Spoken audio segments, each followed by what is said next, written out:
This call is now being recorded.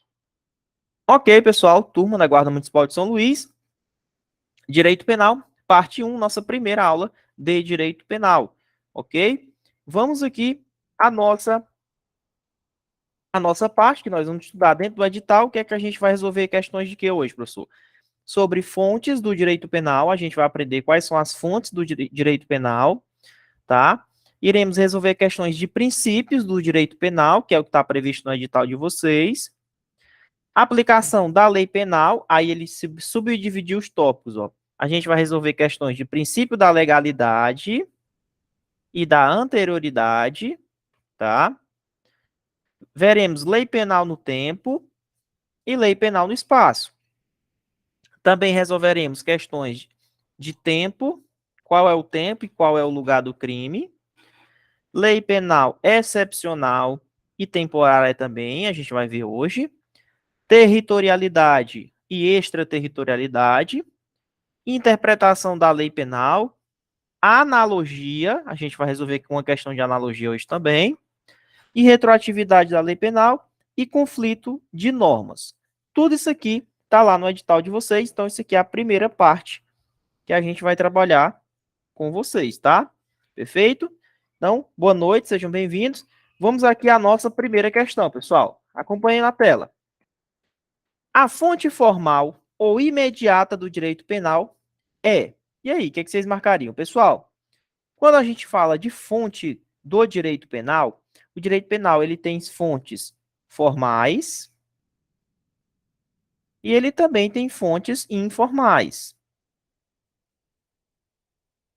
Certo? As fontes formais, também chamadas de fontes imediatas. Por que imediatas? Porque você vai consultar imediatamente. Imediata. Ou seja, qual a única fonte formal do direito penal? Onde é que a gente busca o amparo quando acontece um crime? A fonte formal é a própria lei, pessoal. E quem são as fontes informais? Nós temos a jurisprudência,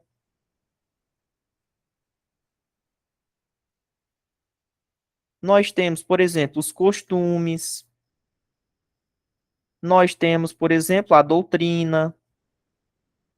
Então, primeiro a gente busca o que está na lei, que é a nossa fonte formal, e para a gente depois, caso a gente fique com dúvida, ou quando tem um conflito, aí você vai analisar uma jurisprudência de um tribunal superior, um costume do que é que vai prevalecer ou não sobre aquele assunto, e sobre o que é que os doutrinadores fazem. Porém, primeiro busca-se entender o que é que a lei fala, porque ela é nossa fonte formal, ela é nossa fonte imediata de busca, tá? Então, somente a lei ela pode criar crimes, tá bom? Então, para o direito penal incriminador, a fonte formal, ou também chamada imediata, é a lei. Parabéns, gabarito letra C de casa, pessoal. Tá aqui, ó. É o primeiro tópico do edital, fontes do direito penal, tá bom? Então, questão que costuma cair muito em prova, cobrando quais são as fontes formais do direito penal. Tranquilo? Todas essas outras, doutrina, jurisprudência e costume, são fontes informais. Vamos aqui à segunda questão.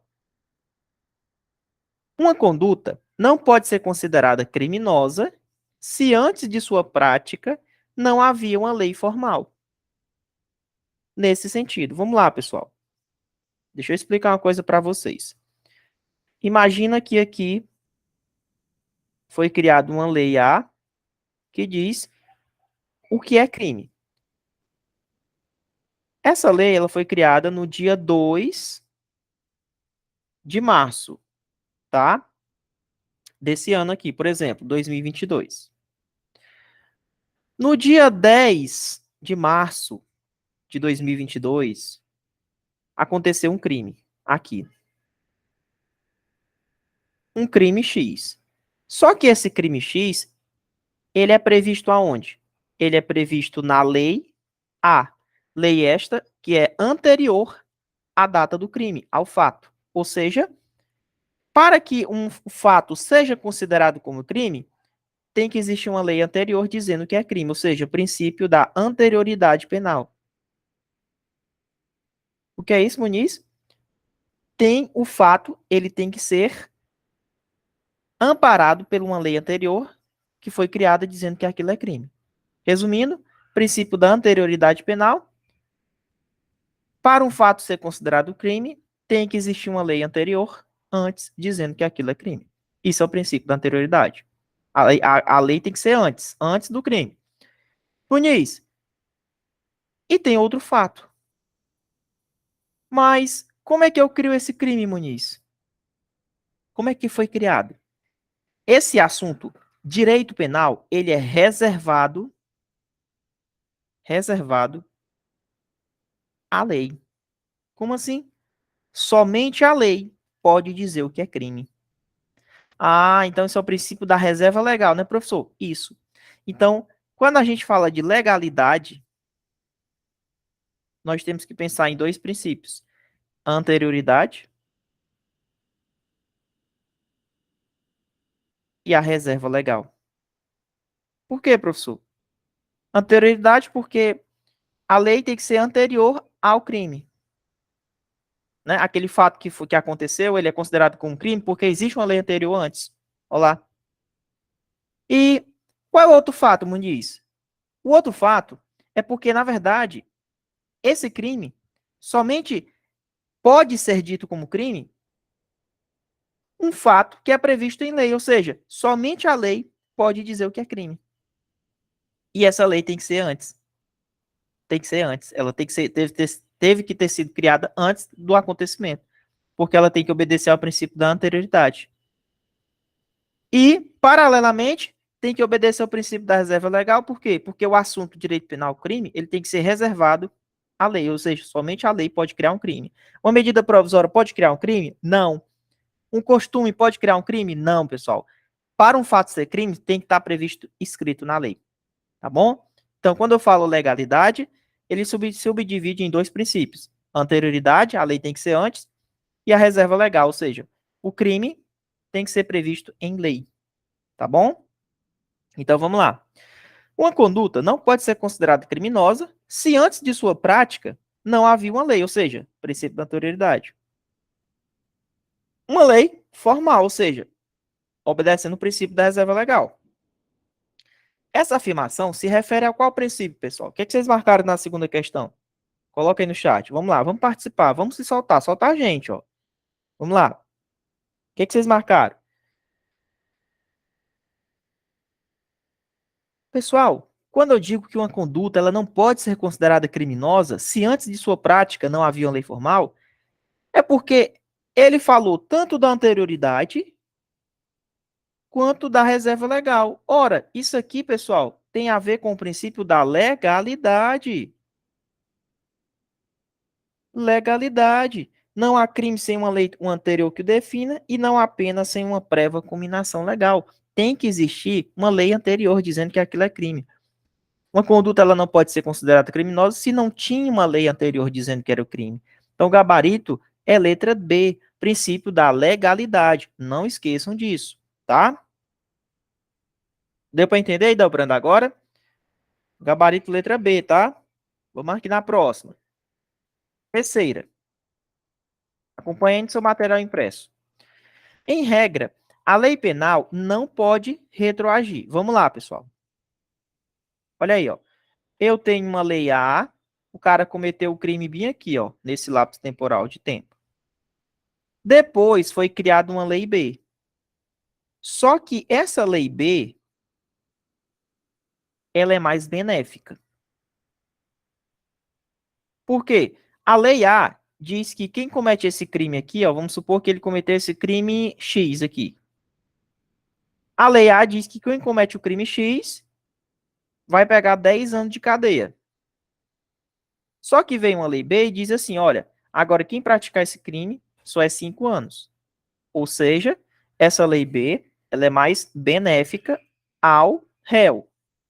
E aí, Muniz, qual dessas duas leis vai ser aplicada? É lógico que a lei B, porque a lei diz o seguinte, se depois, posterior ao crime, for criada uma lei e ela é mais benéfica, ela vai retroagir e a lei que vai ser utilizada é a mais benéfica.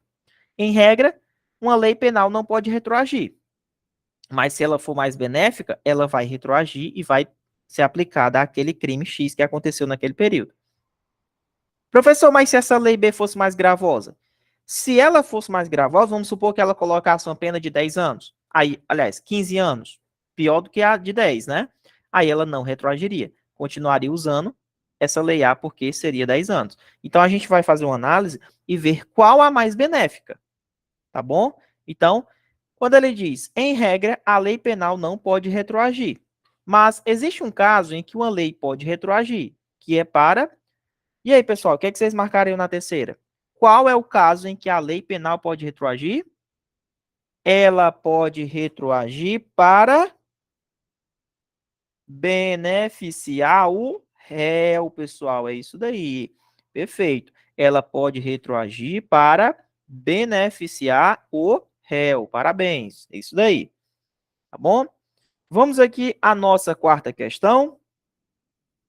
Professor, eu quero anotar. Você pode só dar um tempinho? Pessoal, deixa eu explicar uma coisa para vocês. Quando a gente termina essa aula aqui, ó, todo esse slide que eu montei aqui, que está aparecendo, ele vai ficar disponível para você na sua plataforma. Todas essas anotações, elas ficam lá na plataforma de vocês, aí vocês conseguem passar para o caderno. Eu queria que vocês focassem em aprender, assim, para a gente poder matar essa questão, tá bom? Então, a terceira questão, ela diz o seguinte, o caso em que a lei penal, ela pode retroagir é só quando ela é utilizada para beneficiar o réu, tá bom? Ela nunca vai retroagir para prejudicar o réu. Então, terceira questão, letra B. Vamos na quarta. Vamos lá, Muniz. Os crimes somente podem ser criados por. Essa daqui eu já falei, né, pessoal? E aí?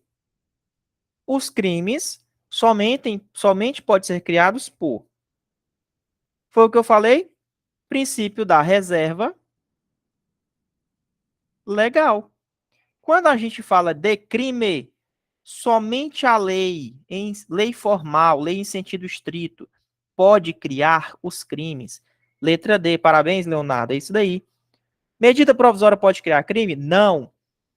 Costume pode criar crime? Não. Somente a lei formal pode criar um crime, pessoal. Gabarito dessa questão, letra D de dado. Tranquilo? Princípio da reserva legal, que está dentro do princípio da legalidade como um todo, tá? Então, gabarito da quarta questão, letra D. Vamos na quinta? Vamos lá.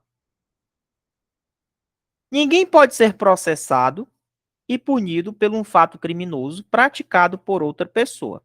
Pessoal, vamos aqui debater uma situação. Vamos supor que você cometeu um crime e você está preso. Certo? Pensa comigo. Caso você chegue a morrer dentro da prisão, o seu filho pode cumprir a pena no seu lugar? Coloca aí no chat. O que você acha?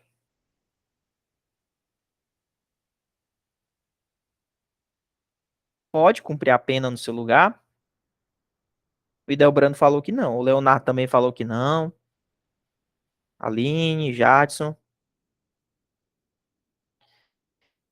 Pessoal, não, tá? A pena, ela tem uma característica, ela é personalíssima.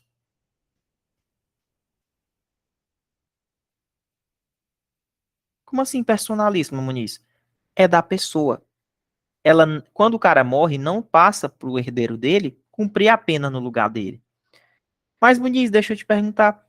Mas vamos supor que o juiz decretou a prisão do cara, mas além da prisão, além da sentença penal, ele deu e condenou o cara a indenizar a família da vítima que ele cometeu esse crime.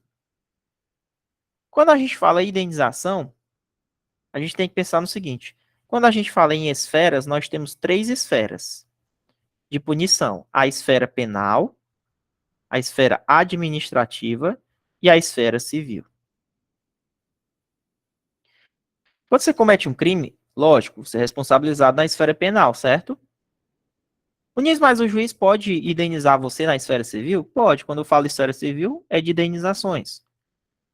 Além dos efeitos penais, ele pode também condenar você a indenizar, pagar alguma coisa, reparação de danos à vítima? Pode. Uma reparação de danos, por exemplo.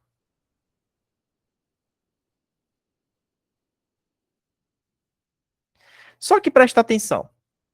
A prisão, a pena mesmo, né? As penas, os efeitos penais não passam para os herdeiros do rapaz, do criminoso. Agora, em relação à indenização, pessoal, reparação de danos, aí sim vai passar para os herdeiros. Mas é até o limite do valor do patrimônio que ele deixar para os seus herdeiros. Ah, agora eu entendi, professor. Então ninguém pode ser punido pelo fato que foi praticado por outra pessoa, certo? Porém, as obrigações de indenizar e reparação de dano podem ser passadas para os seus filhos? Podem. Para os seus herdeiros? Pode. Mas é até o limite do valor da herança. Até o limite. Exemplo do valor deixado, lógico, né? Por exemplo, pessoal, ó, se o cara deixou um patrimônio de 200 mil, só que ele foi condenado a indenizar 300 mil lá para a vítima. Beleza, o cara morreu. Vai deixar para os herdeiros patrimônio? Vai. 200 mil vai ser dado lá para o família da vítima. E os outros 100 mil? Já era, acabou. Por quê? Porque a lei diz, é até o limite do valor deixado. Se ele deixou 200 mil, então só vai dar 200 mil. E os outros 100 mil que está faltando? Já era. Porque é até o limite do valor que ele deixa. O filho não tem culpa, tá bom? Então, como é o nome desse princípio, pessoal? O nome desse princípio, alguém sabe o nome desse princípio aqui? Olha aí, ó. Ninguém pode ser processado e punido por um fato criminoso praticado por outra pessoa. Isso não impede que os sucessores do condenado falecido sejam obrigados a reparar os danos civis causados pelo fato. Essa afirmação se refere a qual princípio? Pessoal, é o princípio da intranscendência da pena. Anote aí que isso aqui pode cair na prova de vocês, ó. Princípio da intranscendência da pena. Tá vendo como é importante a gente estudar resolvendo questões, ó? Eu tô dando a teoria em cima das questões, é muito mais rápido. Então, quando cair uma questão cobrando esse tema, saiba que a gente está estudando o princípio da intranscendência da pena. Bacana? Então, anote aí de seu material para a gente poder passar para o próximo slide. Vamos aqui à sexta questão. Vamos lá, Muniz. Uma conduta, ainda quando tipificada em lei como crime, quando não afrontar o sentimento social de justiça, não seria crime, em sentido material. Essa afirmação se refere ao princípio da. Pessoal, vamos lá. Presta atenção aqui. Vamos lá. Imagina você tendo um bebê, uma criança. Uma criança, certo? E aí, quando ela nasce, você quer fazer aquele furinho na orelha dela, certo? Alguém já viu isso? Se dá aquele furinho, né, para colocar aquele brinco. Se você fosse fazer uma análise disso daqui, o que você pode perceber? Isso aqui é uma lesão corporal, pessoal. Isso aqui seria um crime de lesão corporal. Tudo bem? Perfeito? Mas me diga uma coisa. Será que em relação ao sentimento social de justiça, essa conduta de lesão corporal está tipificada em lei? Tá. Mas será que isso mesmo, esse furo na orelha, afronta o sentimento social de justiça?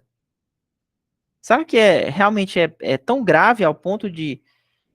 Pessoal, não. Quando a gente tem um fato que ele é previsto na lei, porém existe meio que uma adequação da sociedade em relação àquele fato, aquele fato ele praticamente ele deixa de ser crime no seu aspecto material. Somente fica lá na lei, no seu aspecto formal. Então, quando ele diz que uma conduta, mesmo que ela seja tipificada em lei como crime, quando ela não afronta o sentimento social de justiça, não seria crime. Essa afirmação, ela se refere ao princípio da adequação social, pessoal. Mesma coisa, tá? Adequação social. Vocês lembram do crime de adultério? Existiu o crime de adultério. Ele deixou de ser crime. Por quê? Porque não afrontava o sentimento social de justiça, tá? Então, mesmo que fosse tipificado, não afrontava. Então, por adequação da sociedade, não não seria mais crime em sentido material esse fato. Então, quando a gente fala desse tipo de análise, onde já se adequou à sociedade, aquela situação, a gente está pensando no princípio da adequação social. Tranquilo? Então, gabarito da sexta, letra B, princípio da adequação social. Só lembrar do exemplo do brinco. Vamos na sétima? Vamos lá, Muniz.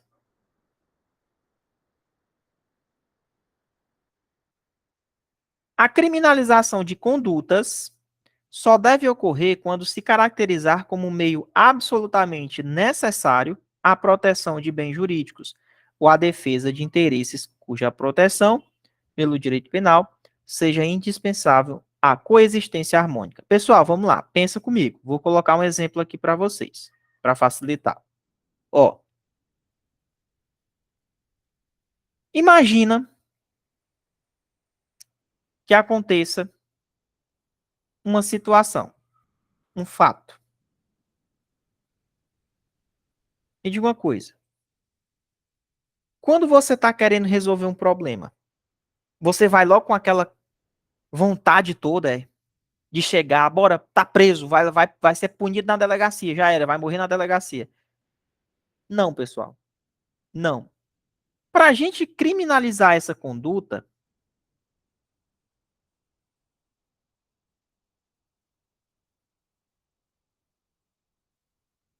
antes de realmente levar para o lado do direito penal, o pessoal gosta muito de levar para o lado do direito penal, vai para cadeia, vai para cadeia. Calma. Antes da gente criminalizar uma conduta, o que é que a gente tem que fazer? A gente tem que ver se dá para resolver de outra forma. Vamos tentar resolver pelo direito civil. Vamos tentar resolver aqui pelo direito administrativo. Vamos tentar resolver de outra forma.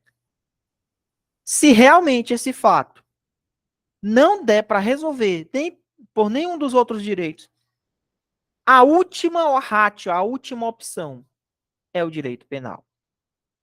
Então, quando eu falo de aplicar o direito penal, é a última coisa que você tem que fazer. Levar para o lado do crime, chegar à delegacia, cadeia.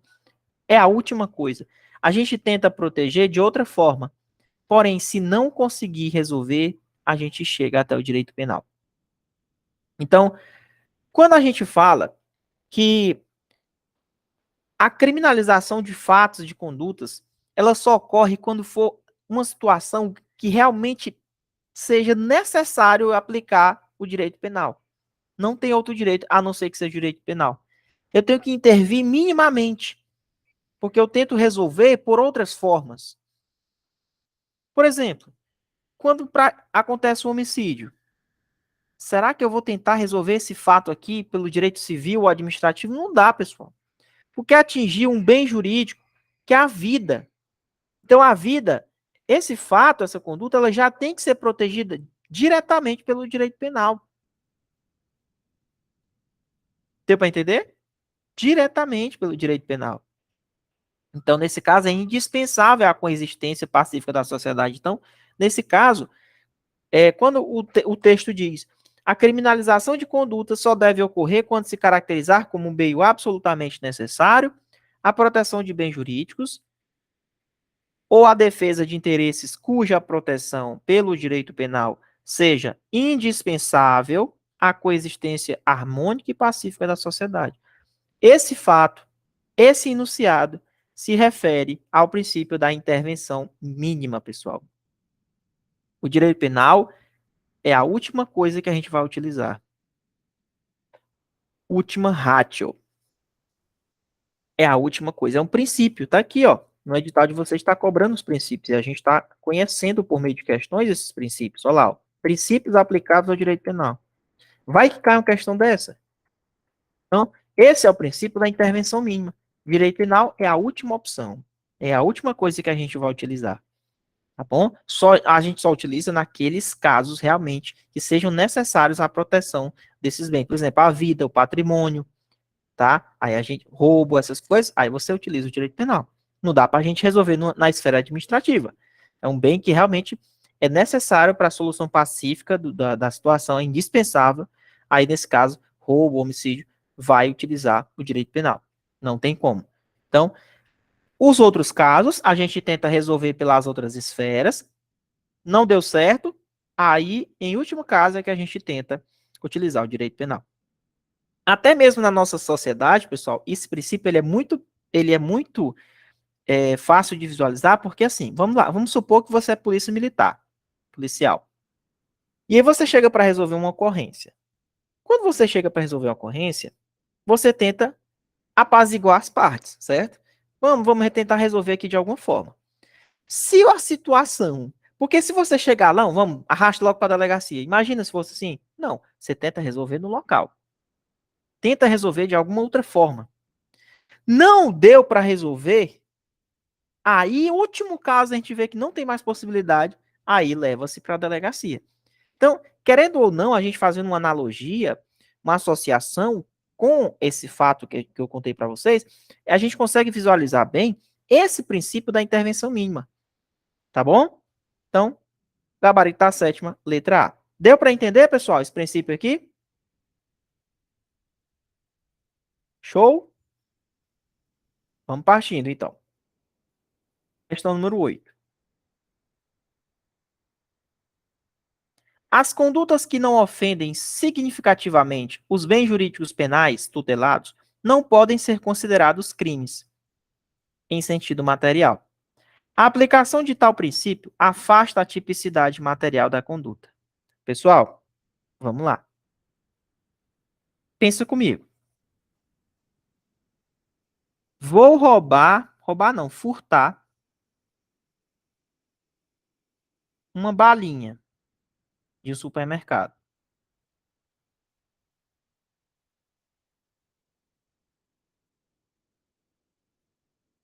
Vou furtar uma balinha de supermercado. Me diga uma coisa. Será que eu vou deixar o cara 4 anos na cadeia por ter furtado uma balinha de supermercado? Deve ser o quê? Deve ser lá, uns 10 centavos. Professor, mas furtar está previsto na lei. Não, eu concordo. Está lá na lei mesmo. Subtrair coisa ali é móvel, né, de alguém. Está lá na lei. Porém, pessoal, existe uma coisa chamada que a gente tem que analisar o seguinte. Existe a tipicidade em sentido material e em sentido formal. Pensa comigo, vamos lá. O que é que seria tipicidade em sentido material? O que é que seria essa tipicidade em sentido material? Tipicidade em sentido material é aquela realmente. Vamos aqui aprender primeiro a formal. A formal diz o seguinte: é o que está na lei. Subtrair coisa alheia móvel de alguém. Beleza, se o cara furtou uma balinha, tá lá previsto na lei. É crime. Porém, será que esse aspecto, no aspecto material, será que, cara, será que ofendeu mesmo a sociedade? Será que ofendeu grosseiramente o bem jurídico de alguém eu ter furtado essa balinha de 10 centavos? No aspecto formal, beleza, é crime, tá, passou. Agora, será que realmente vai ferir o aspecto material? Será que essa conduta realmente é ofensiva ao ponto de eu chegar e realmente colocar ele 4 anos na cadeia? Pessoal, existe um princípio chamado princípio da insignificância.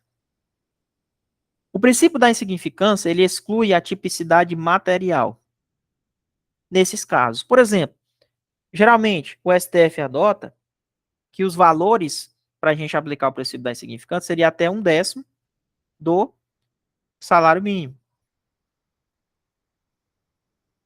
Por exemplo, o que é 1/10 do salário mínimo? Em torno de cento e poucos reais, certo? Então, por exemplo, uma balinha dessa é 10 centavos. Pô, nesse caso, não, ó, se teve uma mínima ofensividade, teve ausência de periculosidade no fato, não atingiu a sociedade, uma coletividade como um todo. Tem um reduzido grau de reprovabilidade por parte das pessoas. E teve uma inexpressividade. Ou seja, cara, esse furto dessa balinha, a gente pode aplicar o princípio da insignificância. Ou também o chamado princípio bagatelar, né? Bagatela. Princípio da bagatela. Ou seja, as condutas que não ofendem significativamente aquele bem jurídico, por exemplo, quando você furta uma balinha, você está prejudicando. Qual é o bem jurídico? É o patrimônio, né? Então elas não podem ser consideradas crimes em sentido material. Em sentido formal, continua sendo crime, mas quando a gente aplica o princípio da insignificância, ela exclui a tipicidade em sentido material. Então essa afirmação, ela se refere ao princípio da insignificância. Fechou? Princípio da insignificância. Gabarito, letra C de caso. Pessoal, deu para entender esse princípio aqui? Tranquilo? Sim?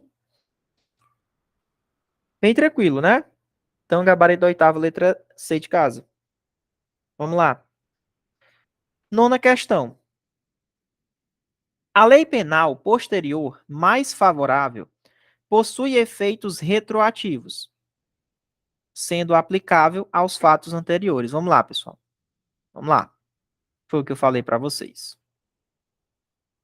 Uma lei A prevê um fato como crime.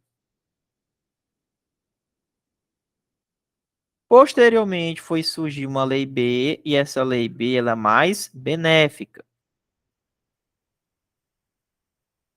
tá? Essa lei A, o cara já até tinha sido condenado com trânsito em julgado, ou seja, não tem mais possibilidade de recurso. O cara já foi condenado sem possibilidade de recurso. Já está lá cumprindo a pena dele na cadeia, condenado, transitado em julgado. Qual é a lei que previa esse crime? A lei A. Aí veio uma lei B dizendo, olha, quem cometeu esse crime X aqui não é mais crime. A lei B disse assim, olha, vai ocorrer a abolição do crime. Ah, professor, mas eu já fui condenado, já estou cumprindo cadeia. Essa lei não chega a mim, chega. Mesmo que o crime, a sentença, já tenha transitado em julgado, se surgir uma nova lei B dizendo que aquele fato não é mais crime, como é que eu vou estar cumprindo pena por uma coisa que não é mais crime? Aí essa lei B, ela chegou e disse assim, olha, não é mais crime esse fato que você cometeu. Ela vai retroagir, ou seja, vai retroagir, por quê? Porque ela é mais benéfica. Então ela retroage, ó, então ela vai retroagir, retroagir, tá? E vai beneficiar. Ela vai retroagir e vai beneficiar o réu, mesmo que tenha sido condenado, transitado em julgado. Então vamos resolver essa questão 9. A lei penal posterior mais favorável possui efeitos retroativos. Por que é efeitos retroativos? A gente chama de efeito ex tunc. Também, tá? Sendo aplicável aos fatos anteriores. Sendo aplicável aos fatos anteriores? E aí, Muniz? Até o trânsito em julgado? Não. Mesmo que depois de transitado em julgado. Aqui está o gabarito. Letra B. Por quê? Porque mesmo a lei B, quando ela é mais benéfica, ela retroage. Mesmo que o fato, tá, já tenha sido transitado em julgado. Aquela sentença, ou seja, já não tem mais recurso, o juiz já deu a palavra final. Então, mesmo que depois de transitado em julgado, vai ser aplicado a lei mais benéfica. Não importa, ela vai retroagir. Tá bom? Então, o gabarito da nona, letra B. Muniz, me diga uma coisa, só para efeito de curiosidade. Vamos supor que nessa condenação aqui do rapaz, o juiz aplicou efeitos penais. Ou seja, ele condenou a uma pena de reclusão mais alguns efeitos penais. Se a nova lei B aboliu o crime, então ele deixou de ser crime, né? Isso. Muniz, mas o juiz também, ele me condenou a pagar R$ 200.000, uma indenização civil à pessoa. Certo. Me diga uma coisa. Isso, Leonardo, ela só pode retroagir quando é benéfica, viu? Perfeito. Vamos supor que ele, além de condenar penalmente ele, deu a pena dele da cadeia, ele condenou o cara a indenizar. Aí veio uma lei B e disse assim, olha, abole o crime. Esse fato que ele cometeu não é mais crime. Opa, vai retroagir, vai beneficiar o réu. Muniz, e os efeitos civis? Permanece ou não permanece? Olha a linha de raciocínio. Ele aboliu a parte penal. Ele não aboliu a parte civil. Os efeitos civis permanecem. Ih, rapaz, então ele vai ser colocado, ele vai ser solto. Acaba todo tipo de efeito penal contra ele, porque não é mais crime. Como é que você vai cumprir uma pena por uma coisa que não é mais crime? Mas a sua indenizaçãozinha, os efeitos civis permanecem, mesmo que tenha sido abolido o crime, tá? Mesmo que tenha sido condenado, transitado e julgado, então os efeitos civis permanecem. Gabarito da nona, letra B, tá bom? Então, mesmo que depois de transitado e julgado, a lei penal, quando ela é favorável, ela é volta e é aplicada a esse fato. Vamos na 10ª? Vamos lá.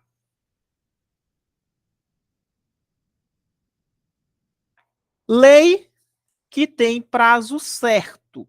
Olha o que eu vou dizer para vocês. Quando a lei falar isso aqui, ó, lei que tem prazo certo, ou seja, tem início e tem fim, pré-determinados. Tem uma data para iniciar, uma data para finalizar. Como é o nome dessa lei, pessoal? Que ela tem uma data para iniciar e uma data para ser extinta. A gente chama de lei temporária.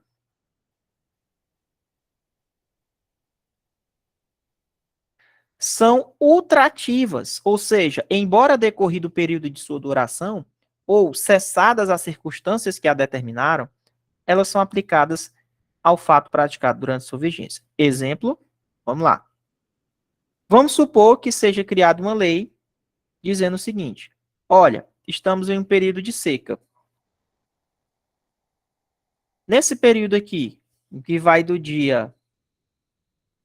Vou criar aqui um dia, tá, pessoal? Ó, do dia 1º ao dia 10.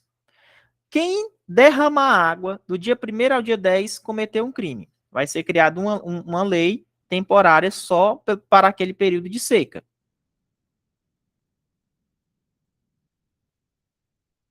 Certo? Isso aí se chama lei temporária. Beleza. Ah, o cara que praticou o crime bem aqui, professor. No dia 10 encerra. Quem derrama água do dia 10 em diante não é mais crime. Só era crime naquele período. Muniz, e o cara que praticou o crime naquele períodozinho lá? Geralmente ele vai ser julgado mais tarde, né? Vamos supor que o julgamento dele aqui seja dia 20, já depois do término do prazo da lei. O juiz vai utilizar, pessoal, a lei que estava em vigência naquele período.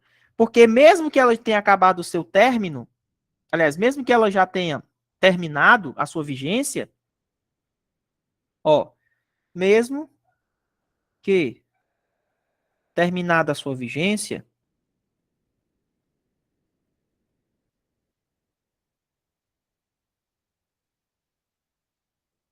mesmo que terminada a sua vigência, ela vai ser utilizada lá na frente, ó, pelo juiz. Ou seja, ela vai ultrativar.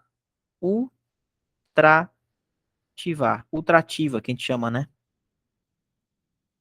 O que é ultrativa? É porque mesmo quando já tenha terminado a sua vigência, ela vai ser utilizada lá na frente pelo juiz para dar sentença. Sabe por quê? Porque se o juiz não utilizasse essa lei, ela ia servir para quê? Porque eu ia cometer um crime aqui sabendo que eu não ia ser julgado lá na frente. Então, mesmo que já tenha acabado o seu período, a lei temporária ou uma lei excepcional, o juiz utiliza essa lei, mesmo quando sua vigência já tenha acabado. Então, quando tem uma lei que tem um prazo certo para começar e terminar, nós estamos falando das leis temporárias, pessoal. Então, esse fato se refere às leis temporárias. Tranquilo? Deu para entender essa parte? Então, mesmo que tenha acabado a vigência da lei, ela vai ser utilizada pelo juiz lá na frente para o seu julgamento. Tranquilo, pessoal? Em relação a esse caso aqui? Beleza. Vamos na questão 11. Vamos lá. Lei que configura o crime de pescar em certa época do ano. Época da Piracema. Após o lapso de tempo previamente determinado. Ou seja, tem uma época, né? A época da Piracema, tem os prazos certos. A lei deixa de considerar tal conduta como crime, mas será utilizada posteriormente. Ei, lei que configura o crime de pescar em certa época. Certa época, concorda comigo que vai ter o início e vai ter fim, certo? Tem prazos determinados. Enquanto durar a Piracema, quem pescar naquela época é crime. Depois que acabar isso aí, não é mais crime. Então, o que vocês marcariam na 11? Esse conceito se refere ao quê? A aplicação de qual lei? Uma lei que configura o crime de pescar em certa época do ano. E aí? Após um lapso de tempo. Olha lá, ó. Previamente determinado. O tempo foi determinado, pessoal. Isso aqui é uma lei temporária. Bom, acabamos de falar, ó. Lei temporária. Tudo bem? Isso, gabarito letra D. Porque, ó, a jogada estava aqui, ó. Palavra-chave. Após um lapso de tempo previamente determinado. Tá vendo? Perfeito. Vamos na 12.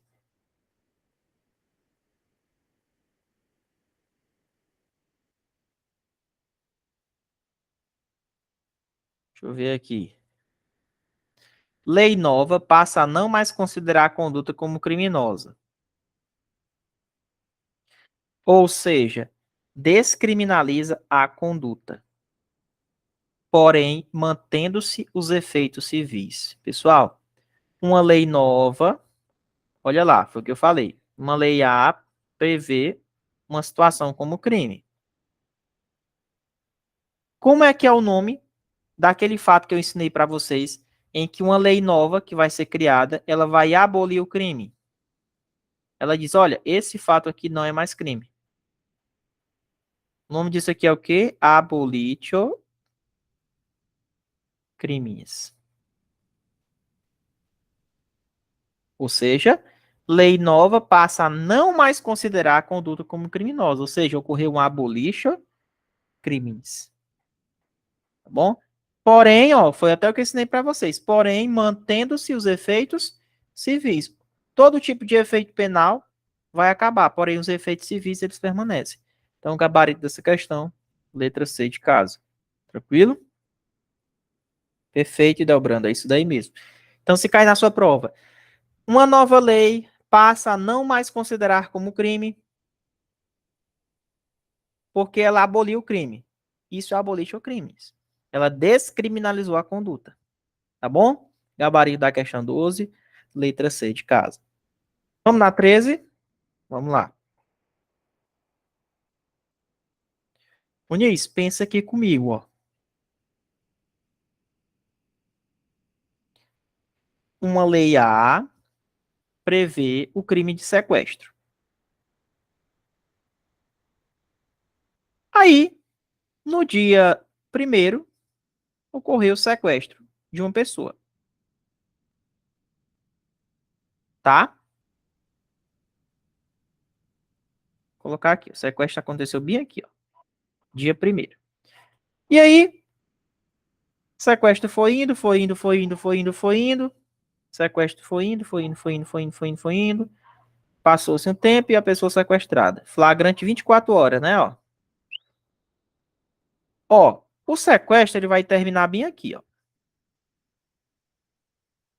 Ele vai terminar no dia 20, certo? Porém, antes de eu terminar o sequestro, sabe o que é que aconteceu? O pessoal indignado com esse sequestro diz, olha, tem que aumentar esse crime é uma injustiça, esse crime de que essa pena para quem sequestra as pessoas é pequena. Aí o Congresso vai lá e muda e cria uma nova lei, ó, uma nova pena. Pufo, bem aqui. No dia 15. Antes de terminar o sequestro. Olha isso, o Congresso ela já começou a valer. Só que, na verdade, a lei foi criada dia 15 e o sequestro continuou. Continuou e foi. Aí eu te pergunto,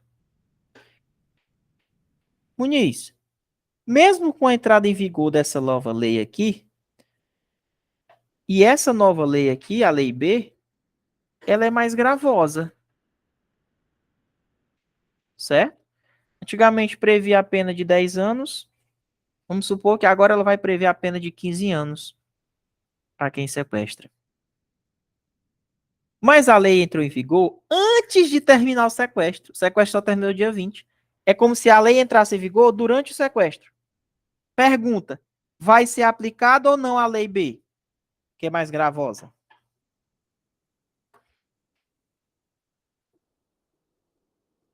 Deixa eu dar uma situação, deixa eu dizer uma coisa para vocês, ó.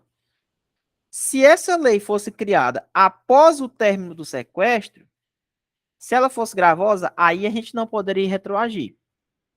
Porque lei mais gravosa não retroage. Porém, pessoal, a lei que dizia que o sequestro era mais gravoso, ela entrou em vigor durante o sequestro. Durante o sequestro. O sequestro estava acontecendo ainda, ó. Se uma lei surgir durante um sequestro ou qualquer outro crime permanente ou continuado, mesmo que essa lei seja mais gravosa, vai ser aplicado essa nova lei mais gravosa, pessoal, porque ela entrou em vigor durante o sequestro. Se ela tivesse entrado em vigor após o sequestro, aí ela não poderia ser aplicada, porque ela é mais gravosa. Aí entra aquela coisa que a gente falou anteriormente. Somente a lei benéfica retroage para beneficiar o réu. Agora, cuidado com esse caso. Esse caso, pessoal, ele é aplicado aos crimes continuados e crimes permanentes. O que são crimes continuados permanentes? São crimes que permanecem ao longo do tempo. Por exemplo, sequestro. O cara sequestrou dia 1º e está durando, ó. Todo dia é um flagrante. Todo dia ele está praticando ali aquele crime de sequestro. Ele perdura com o tempo. Então, esse fato aqui que eu mostrei para vocês, que é uma súmula, tá? Ela é aplicado, sim, aos crimes continuados e os crimes permanentes, tá bom? Então, se a lei mais gravosa entrar em vigor antes do término do sequestro, ela vai ser aplicada mesmo que ela seja mais gravosa. Se ela entra em vigor após o término do sequestro, ela não seria aplicada, porque aí, nesse caso, ela seria mais gravosa. Então, a grande jogada está bem aqui, ó. Se ela entra em vigor antes, aplica, mesmo sendo mais gravosa.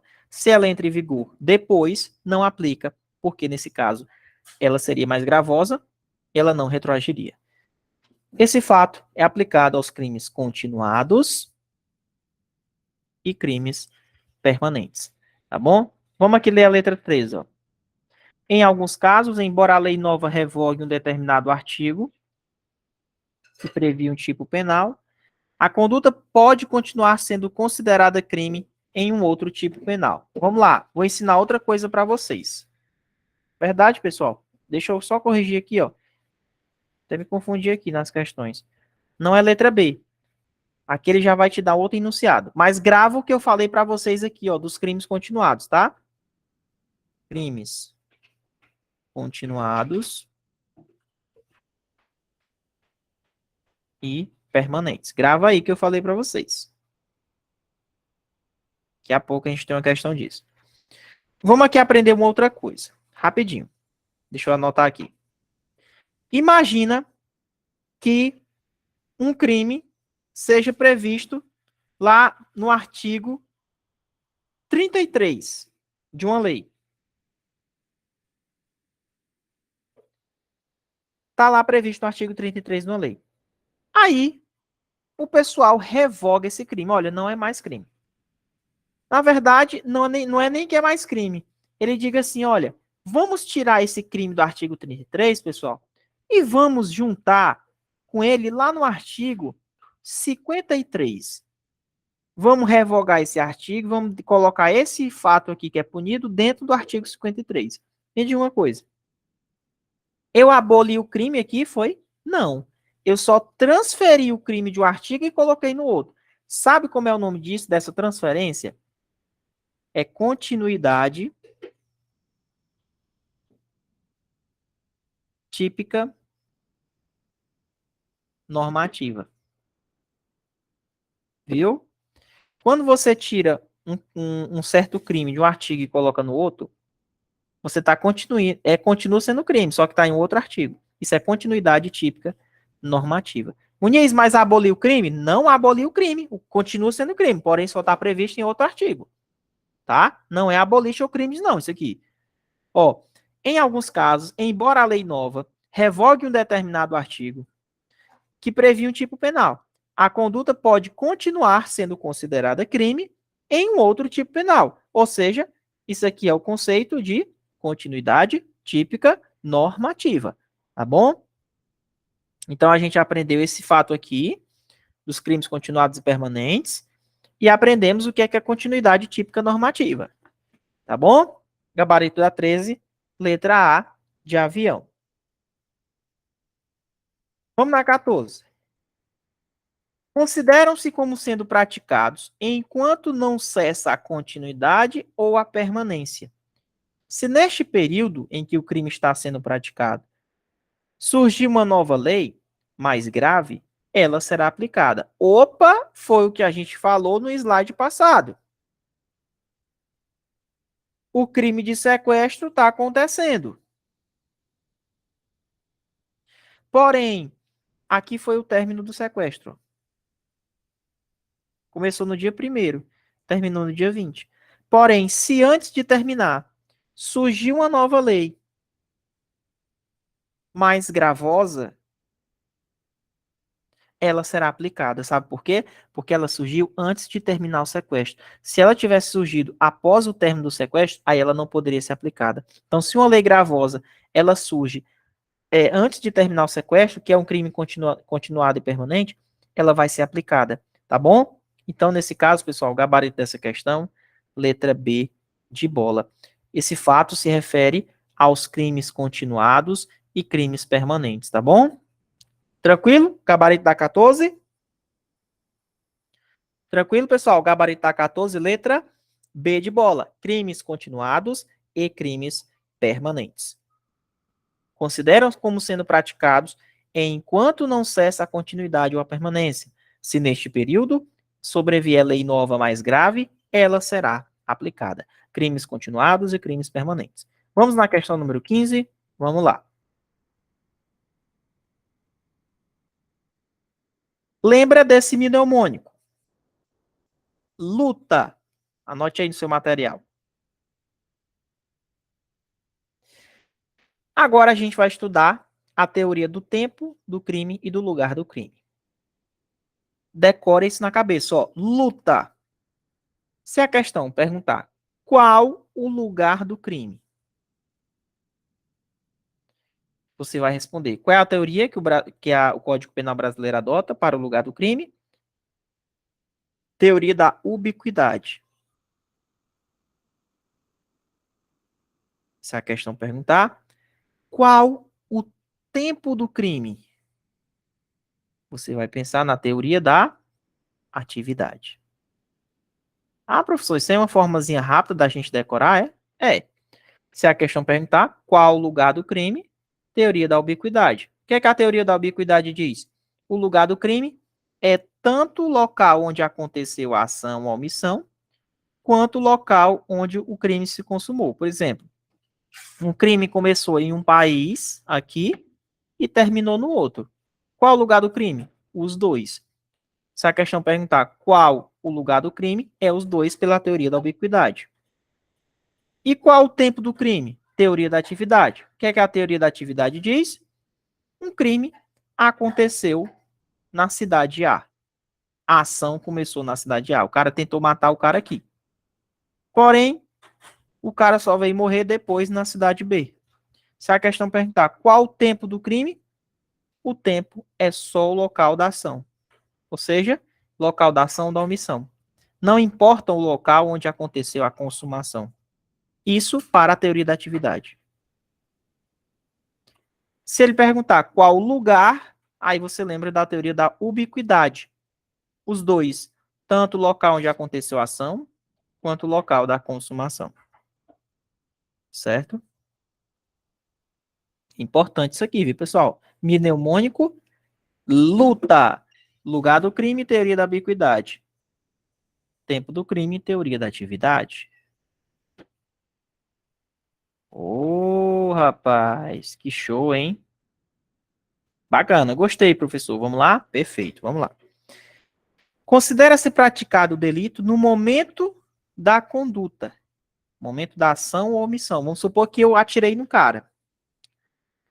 Atirei no cara, na cidade A. Só que o cara morreu na cidade B. Se eu perguntar qual o lugar do crime, é os dois. Se eu perguntar qual o tempo do crime, é só a cidade onde eu atirei. É onde eu pratiquei a ação. Não importa, para a teoria da atividade, o local onde se consumou. Tá aqui, ó. Tá? Então vamos lá. Considera-se praticado o delito no momento da conduta, ainda que outro seja o momento do resultado. Ou seja, ele não se importa com o momento do resultado. Para ele se importa só com o local da ação. Qual é a teoria que diz isso, pessoal? Que se importa só com o local da ação da omissão? É a da ubiquidade ou da atividade? Pessoal, vamos lá. Presta atenção, ó. Considere-se praticado o delito no momento da conduta, momento da ação ou da omissão, ainda que o outro seja o momento do resultado. Ou seja, ele não está se importando com o resultado. Qual é a teoria que não se importa com o resultado, mas se importa sim só com a ação? É a teoria...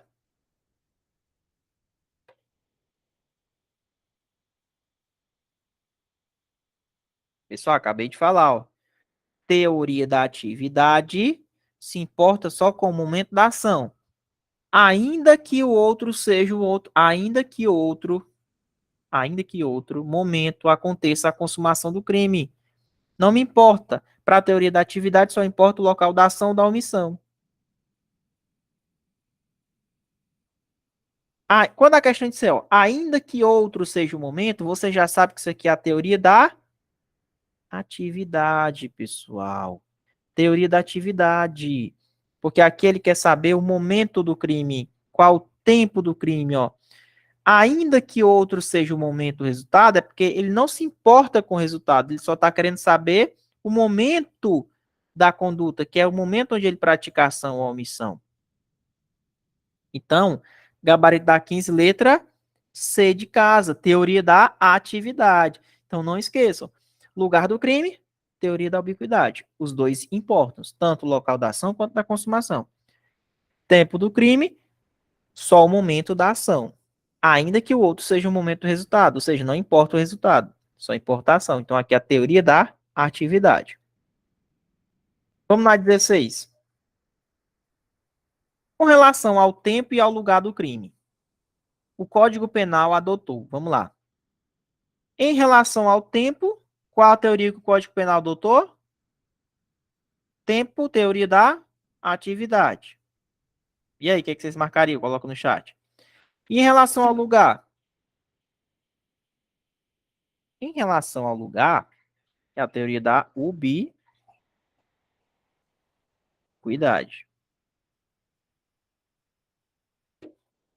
Vendo? Ó, ubiquidade. Gabarito, letra C de casa. Ah, entendi, professor. Entendi. Tá aí. Fechou? Tempo do crime, atividade. Lugar do crime, ubiquidade. Gabarito, letra C de casa.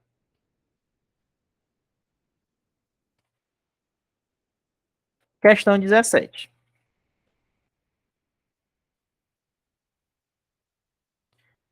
Para esta teoria, considera-se praticado o crime tanto no momento da ação quanto também no momento do resultado. Opa!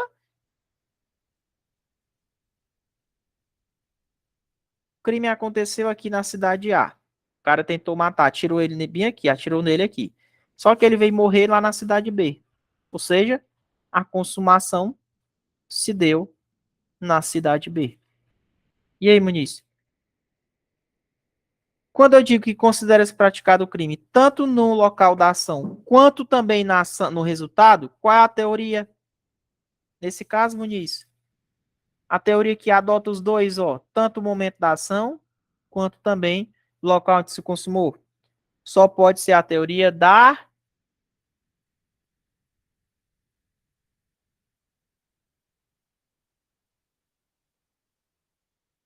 ubiquidade, tá? Esse é o nome que a gente conhece, tá?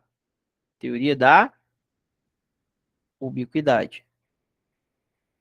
Tira esse misto aqui, coloca aqui a teoria. Bota aqui qualquer outro nome. Teoria, sei lá, integral. Tá? Então, aqui nesse caso, gabarito letra B. Teoria da ubiquidade. Tá bom? Teoria da ubiquidade. Ela se importa tanto com o momento da ação, quanto com o momento onde o local do crime se consumou. Na verdade, onde o crime se consumou. Se importa tanto com a ação, o local onde a gente tentou praticar o crime, quanto também o local onde a gente se consumou o crime. Tá bom? Então, aqui é a teoria da ubiquidade. Deu para entender, pessoal? Deu para entender? Sim. Perfeito. Vamos na 18. Ok. Agora, a gente vai entrar na questão que vai cair na prova de vocês. A gente vai começar a estudar onde acontece o crime. A gente estudou até o momento o crime em relação ao tempo. Agora, a gente vai estudar o crime em relação ao espaço onde ele acontece. Quando a gente fala espaço, você pensa logo no território brasileiro. O Código Penal ele é aplicado ao Brasil, certo? Porém, raciocina comigo. Será mesmo que eu possa aplicar o Código Penal em um país do estrangeiro? Perguntinhas que eu vou fazer a vocês. Imagina que um brasileiro pratique um crime no estrangeiro. Será que eu posso aplicar o Código Penal brasileiro a esse brasileiro que cometeu esse crime no estrangeiro? Ou é somente os que acontecem dentro do Brasil? É isso que a gente vai estudar agora, tá? Quando a gente aplica o Código Penal dentro do nosso território brasileiro ou em navios públicos que estejam em qualquer lugar do mundo, né? Por exemplo, navio da Marinha ou um avião da Força Aérea, um avião militar. Nesses casos aqui, quando a gente aplica o Código Penal no Brasil, que é no território, e em locais, em aviões, embarcações que sejam públicas, mas em qualquer canto que ela esteja, a gente diz que é o princípio da territorialidade. Por quê? Territorialidade? Porque aqui é dentro do Brasil ou locais extensos ao Brasil, ou seja, esses navios aqui e esses aviões, independente de onde eles estejam, eles são considerados território por extensão. Agora, deixa eu te perguntar, quando a gente aplica a lei brasileira a um crime que acontece em um outro país, a gente chama de extraterritorialidade, porque está fora do país, ó, extra, está fora, territorialidade. Aí eu pergunto para vocês um negócio aqui bacana. Vamos lá. Os navios e aeronaves públicos, onde quer que se encontrem, são considerados o quê? E aí? Então tá aqui o navio da Marinha. Ele é brasileiro. Ele tá lá no mar do Japão. Se acontece um crime lá dentro do navio, aquele navio lá, pessoal, ele é considerado o quê? Território estrangeiro? Território insular? Extraterritorialidade? Não. Aquele navio e aquela aeronave pública são considerados territórios por extensão. Se acontece um crime lá dentro, é aplicado a lei brasileira, porque aquele navio, aquele avião, ele é público. Tá bom? Gabarito da 18, letra C de casa. Território por extensão. Vamos na 19. É a aplicação da lei penal brasileira a um fato criminoso que não ocorreu no território nacional. Ora, se não ocorreu no território nacional, é porque é a possibilidade de eu aplicar a lei brasileira no estrangeiro. Ou seja, aqui são as hipóteses de que, Muniz? De extraterritorialidade. Lembrando que essa extraterritorialidade, ela se subdivide em duas. Tem a condicionada, que ela vai depender de algumas condições, e tem a incondicionada. Por exemplo, o que é incondicionado? No português, a gente sabe que o in, o prefixo in, é ausência de condições. Ausência de condições. Aí você pensa assim, ó. A incondicionada, quando é que eu aplico a extraterritorialidade incondicionada? Ou seja, é a possibilidade de eu aplicar a lei brasileira independentemente do que acontecer. Quando acontece um crime contra a vida do presidente da República,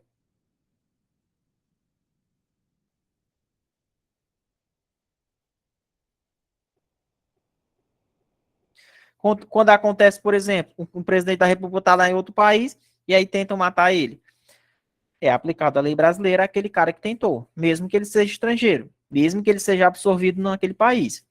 Outra hipótese, vamos supor que aconteça um crime contra o patrimônio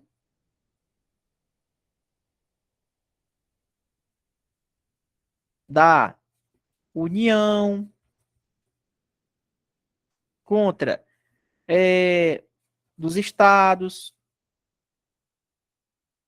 do município. O cara vai lá e furta o notebook lá da comissão que viajou para a França, né, para tratar de acordos. Crimes contra o patrimônio da União, dos estados e municípios, nesse caso, pessoal, tá, vai ser aplicada a lei brasileira, independentemente de onde esteja. Por exemplo, quando o cara pratica crimes contra a administração pública, isso o servidor, né? Também é um caso de extraterritorialidade incondicionada.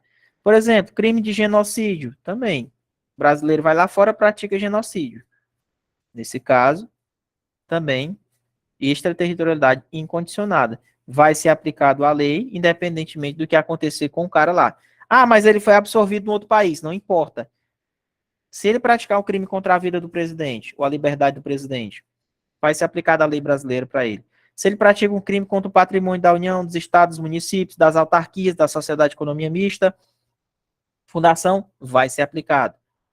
Se ele pratica um crime contra a administração pública e ele está a serviço da administração, também vai ser aplicado a lei brasileira. Se ele pratica um crime de genocídio, também é aplicado a lei brasileira. Tá? Qualquer outro caso de crimes que aconteçam lá fora que não seja um desses quatro, aí entra na hipótese da condicionada. Ou seja, para um brasileiro qualquer comum que pratica um crime em outro país, para a gente aplicar essa lei brasileira nele, ele ser punido pela lei brasileira, aí ele vai ter que obedecer uma série de requisitos. Tem que ser crime tanto no Brasil quanto lá, né? Ele tem que entrar no Brasil de novo, né? Ele não pode ter sido absorvido lá. Então tem uma série de requisitos na condicionada, tá bom? Então a possibilidade de a gente aplicar a lei brasileira a um crime que não ocorreu no território nacional, ocorreu fora, é a extraterritorialidade. Gabarito da 19, letra D de dado. Vamos lá. Próxima questão. Crime de genocídio praticado por brasileiro no estrangeiro. Será aplicada a lei brasileira, independente de qualquer condição. Esse conceito se refere ao quê, pessoal? Ó, lembra do crime de genocídio que eu falei? E aí? O que é que vocês marcariam aí? Nessa questão 20. Crime de genocídio. Será que o genocídio está aqui, ó? Aqui, ó. Incondicionada. Crime de genocídio praticado por brasileiro será aplicado à lei brasileira independente de qualquer condição. Isso aqui é uma hipótese de extraterritorialidade incondicionada. Só lembrar do genocídio, tá? Incondicionada. Gabarito, letra D. Próximo. 21. Para que um crime comum, como por exemplo, um roubo praticado por brasileiro no exterior, seja punido pela lei brasileira, tem que obedecer a algumas condições. Marque a alternativa que não é uma condição para a punição pela lei brasileira. Opa, aqui é aquela hipótese que eu falei para vocês. Aqui é a hipótese da condicionada. Ou seja, se o brasileiro vai lá no exterior e pratica um crime comum, roubo, ou um furto, né, um homicídio, que são crimes comuns, tem possibilidade de aplicar a lei brasileira? Tem. Mas aí vai depender de algumas condições. Vamos lá. Ele quer a alternativa que não é uma condição para a punição pela lei brasileira. Vamos lá. O brasileiro tem que entrar no território brasileiro. Correto. Tem que entrar no território. É uma das condições. O crime deve estar incluído no rol daqueles que autorizam extradição. Correto. Porque quando o Brasil vai pedir a extradição daquele brasileiro daquele país para o Brasil, tem que ser um crime que autoriza a extradição. Perfeito. Não pode o agente ter sido absolvido no estrangeiro. Perfeito. Ele não pode ter sido absolvido lá no país dele, tá? Para que ele possa ser punido pela lei brasileira. Ter sido extinta sua punibilidade. Aí não, né, pessoal? Aí não. Na verdade, não pode ter sido extinta sua punibilidade no estrangeiro. Porque se ela tivesse sido extinta, como é que eu vou punir o brasileiro aqui?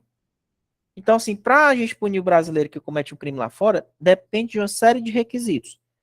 Isso na extraterritorialidade condicionada. Porque se for um desses casos aqui, ó, presidente, patrimônio, crimes contra a administração e genocídio, aí nem condição tem.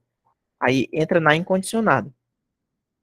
Não tem essas condições se for na incondicionada. Essas condições aqui é só para condicionada. Quando o brasileiro vai lá fora e pratica um crime comum, né? Aí aquelas pessoas ficam na dúvida, será que eu aplico ou não aplico a lei?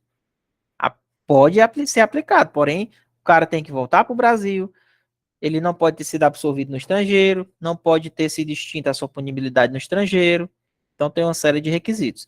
Gabarito da 21, letra D, porque a única que está errada, a única que não é uma condição para a punição pela lei brasileira. Tá bom? Tranquilo, pessoal? 21, letra D.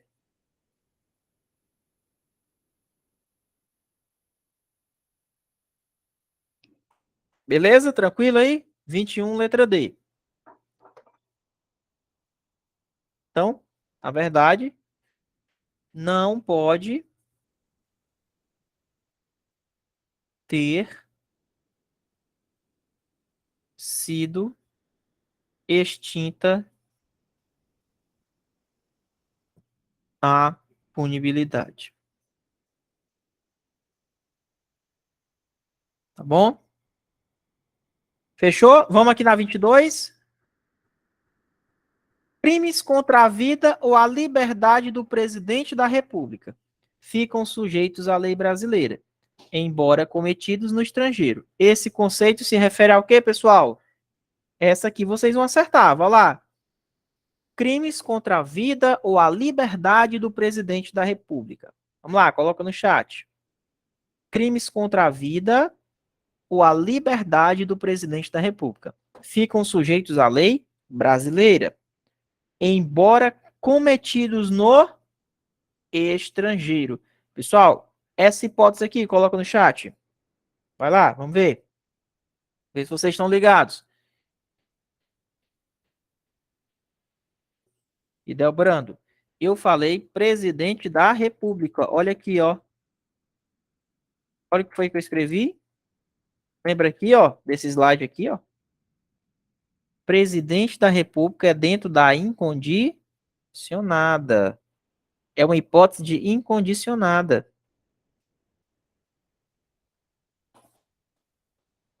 Tranquilo? Deu para entender? Pronto. Perfeito. Então tá aqui, ó. Crimes contra a vida ou a liberdade do presidente ficam sujeitos à lei brasileira, embora cometidos no estrangeiro. Isso aqui é uma hipótese de extraterritorialidade incondicionada. Tranquilo?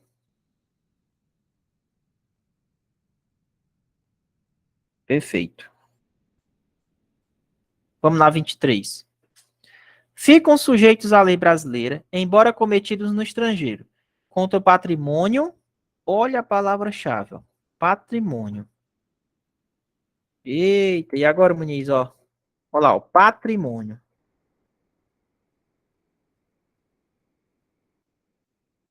Ou a fé pública da União, dos estados, do território, do município, de empresa pública, sociedade de economia mista, autarquia, fundação instituída pelo poder público. Pessoal, quando alguém comete um crime contra o patrimônio da União, dos estados, em outro território. Isso daqui é uma hipótese de quê? De extraterritorialidade incondicionada. O cara que praticou esse crime aqui, contra esse patrimônio, ele vai ser punido pela lei brasileira, independentemente de condições. Gabarito da 23, letra D de dado. Extraterritorialidade incondicionada. Tá bom? Então não esqueçam desse slidezinho aqui, ó. Pode cair na prova de vocês, né? Presidente da República, patrimônio da União dos Estados e Municípios, crimes contra a administração pública e o genocídio. Bom? Então, gabarito da 23, letra D de dado. Pessoal, no TD de vocês, são quantas questões, hein? 29? Perfeito. Vamos lá. Então, gabarito da 23, letra D. Vamos na 24. Ficam sujeitos à lei brasileira, embora cometidos no estrangeiro, crimes contra a administração pública, por quem está a seu serviço. Olha aí, crimes contra a administração pública, por quem está a seu serviço, ó, é uma hipótese de extraterritorialidade incondicionada, pessoal. Gabarito letra D. Então tá aí, ó. Embora cometido no estrangeiro, crimes contra a administração pública praticado por quem está a seu serviço, tá? Por quem está a seu serviço. Então, nesse caso, quando um funcionário público vai lá para fora, pratica um crime de peculato, de corrupção, por exemplo, lá fora, vai ser aplicada a lei brasileira nele. É uma hipótese de extraterritorialidade incondicionada. Fechou? Ô, Muniz, gostei, hein? Tô gostando. Extraterritorialidade incondicionada. Vamos na 25? Vamos lá. Muniz, agora a gente vai falar um pouco de analogia. Analogia é... No direito penal, tem dois tipos de analogia. Uma para prejudicar e a outra para beneficiar. Beneficiar o réu. Certo? Uma para prejudicar e a outra para beneficiar o réu. Te pergunto, vamos lá. O que é analogia? Imagina, analogia é feito quando existe um fato que não é confuso na lei. A lei não meio que ela deixou uma lacuna. Ficou faltando aquela coisa na lei. Porra, a lei não prevê isso. Na verdade, ela prevê, mas ela deixou um pouquinho com dúvida. Deixou uma lacuna. Então, Quando a lei ela deixa uma certa lacuna, a gente vai tentar fazer uma analogia com outros casos parecidos que aconteceu, para a gente tentar trazer para o nosso caso. Então, o que é que acontece? Nesse caso, eu só posso fazer essa associação, essa analogia, para beneficiar. Eu nunca posso fazer uma analogia para tentar prejudicar a pessoa. Então, quando a gente fala em analogia, só existe analogia benéfica, ou seja, em bona parte.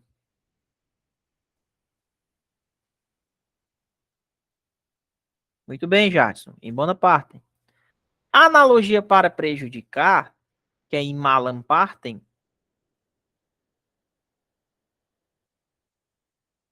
a analogia para prejudicar, que é a analogia em mala partem, ela não é utilizada no nosso direito penal, tá? Então vamos lá. Questão 25. Nunca poderá ser usada para prejudicar o réu. Entretanto, é possível sua utilização em favor do réu. Só pode ser analogia. Gabarito da 25, letra D. Tranquilo, pessoal? Em relação a essa questão aí? Tranquilidade nessa questão aí? Analogia? Olha que vai cair uma questão dessa na prova, hein? Vamos na próxima. 26. Muniz, pensa comigo. Vamos lá. José, querendo matar Maria, começa a desferir contra ela golpes com uma barra de ferro, vindo a causar-lhe a morte. Vamos lá, pessoal. O José queria matar Maria. E aí, o que que ele faz? Ele desfere golpes contra ela. Concorda comigo que ela vai ficar lesionada? Vai. Isso daqui é crime de lesão corporal? É. Lá no artigo 129 do Código Penal, lesão corporal. Porém, me diga uma coisa, qual era o objetivo de José? Era ferir ela ou matar? Qual o dolo dele? Era causar-lhe a morte, matar.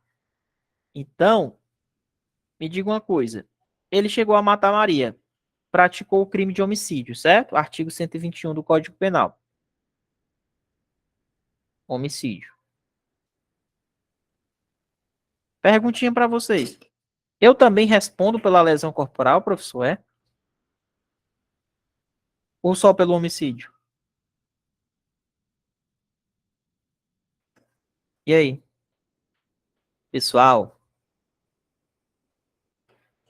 O crime meio. O que é crime meio? Crime meio é aquele que você utiliza como um meio para chegar no seu objetivo. Então você teve que praticar as lesões para que ela morresse. Então, toda vida, o crime fim, que é o objetivo final, ele absolve o crime meio. Então, para que eu matasse Maria, lógico que eu ia ter que lesionar ela. Eu não respondo pela lesão, vou responder pelo homicídio. Como é o nome daquele princípio, professor, que um crime ele absorve o outro? Então, coloque na sua cabeça, ó. Quando um crime absorve o outro, o agente responde pelo o crime que ele queria cometer, que seria a intenção dele, que era matar.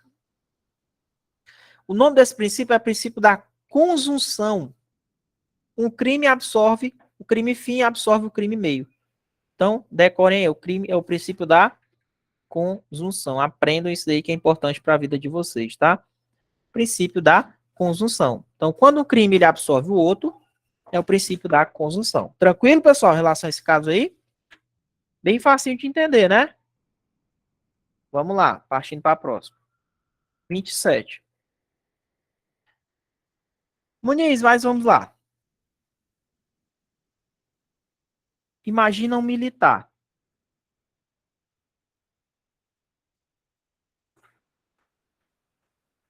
que comete o crime de homicídio.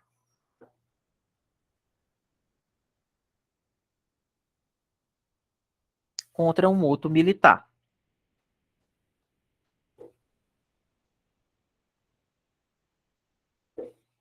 Os militares, eles têm o Código Penal Militar para eles. Mas também, e no Código Penal Militar deles prevê o crime de homicídio. Só que no Código Penal Comum também tem um crime de homicídio. E agora estou na dúvida. Qual é o que eu aplico? O do Código Penal Militar ou do Código Penal Comum?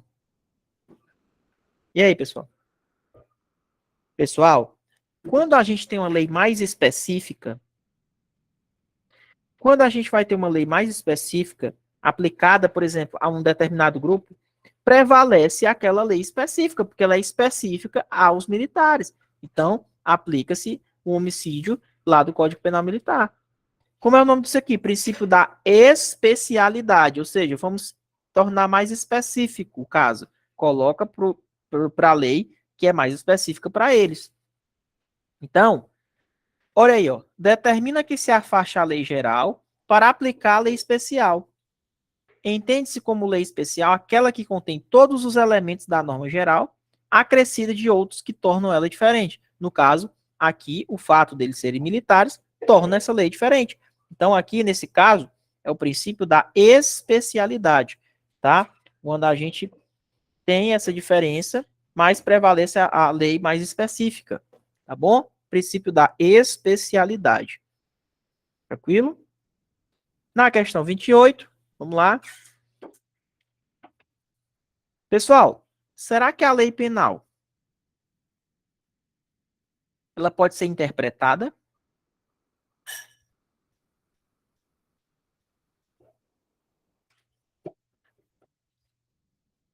Pode, pessoal. A lei penal ela pode ser, sim, interpretada. Existem vários tipos de interpretação. Uma interpretação declarativa, uma interpretação mais restritiva, uma mais extensiva.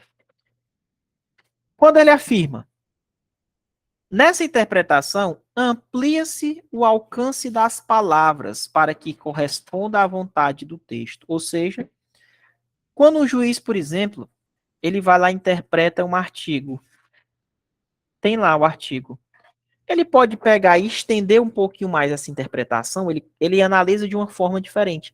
Ele pode estender, ele pode ampliar o alcance daquelas palavras.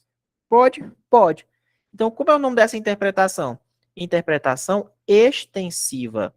Ou seja, a lei penal ela pode ser interpretada quando o juiz ele amplia o alcance daquelas palavras para que corresponda à vontade do texto, nós estamos diante de uma interpretação extensiva. Extensiva, gabarito da 28, letra C de casa. Tá bom? E extensiva. 29. O delito de infanticídio prevalece sobre o crime de homicídio. Vamos lá. Pessoal, olha como é o princípio da especialidade, mais uma vez aqui. O que é que o crime de homicídio diz? Matar alguém, certo? Artigo 121. Presta atenção. Matar alguém. Ei, professor, mas existe um outro crime lá no Código Penal, que é o crime lá do artigo 123. Infanticídio. O que é o infanticídio? É quando a mãe ela mata o filho após o parto, quando ela está naquele estado puerperal. Estado puerperal. Me diga uma coisa. A mãe matou o filho. É homicídio? Em regra, seria. Porém, existe um artigo mais específico para aquilo dali. Então, em vez dela responder pelo homicídio, ela responde pelo infanticídio. Porque existe um artigo só para o infanticídio. Então, é aquela regra que eu disse para vocês. Entre uma lei geral, um artigo geral e um artigo específico, prevalece o artigo específico, porque ele é específico àquele caso, existe uma aplicação específica para aquele caso. Como é o nome disso? Princípio da especialidade, tá bom? Gabarito, letra B de bola, pessoal. Então, os dois casos aqui são homicídios, porém, existe um artigo mais específico para quem comete o crime de infanticídio, que é quando a mãe mata sob a influência do estado puerperal o próprio filho, durante o parto ou logo após o parto. Então, esse conceito ele se refere ao, lógico, princípio da especialidade. A gente vai sempre optar por um artigo, uma lei bem mais específica. Pessoal, gostaram da aula? Pode encerrar a gravação, hein? Professor Muniz, tá? Espero que vocês entrem em contato com a gente, galera que não adquiriu o curso ainda, ó, nesse telefone, tá?